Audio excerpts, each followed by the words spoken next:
Ferkarlık eyleyir misker qalayçı, mis kızıl yerine dişe keçirdir. Canay sevca.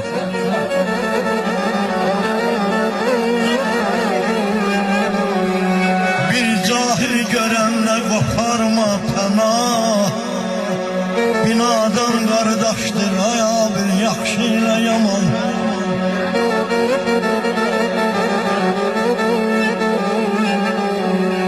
Heç vaxt qış üstə ötməyir zaman, vaxt olur ixtiyar almaz xala keçirdir.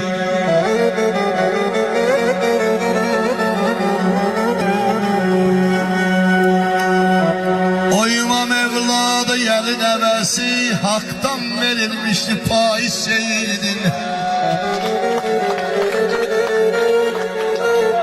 Yaşa!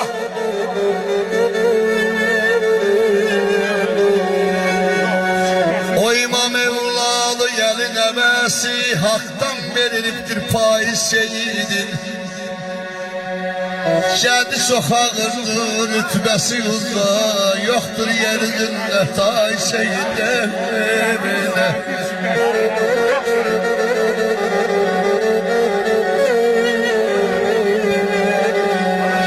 Can sağ, can verər quru nəfəsilə.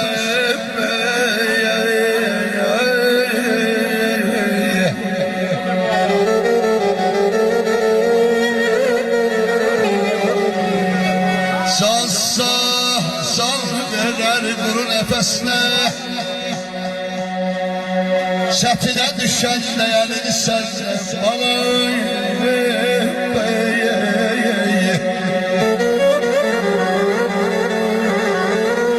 Sen onun gəlini bil, ona hörmət bəzsə çatar harayına hay seyidin. Yoxdur yer üzündə tay seyidin, tay seyidin. Sağ olasın. Ay şehit. Dünyanın sahibi insan olsaydı, dünya baştan başa cahil olardı. Ne şair olardı, ne de ki ressam. Sevgiler ölerdi, nifret kalardı.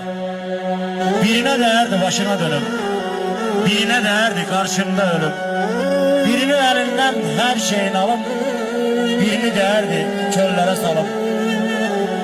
Dünya baştan başa zulmet olardı. Işık gelen yere parmak tutardı. Ay Nazım, hoşu geldiğine kucak açardı. Hoşu gelmeyene damga basardı. Bu dünyanın sahibi var Ayılgar. Yaxşının da yamanın da yeri var. Allah özü her bir işi nizamlar. İnsanların kanunları yerde var.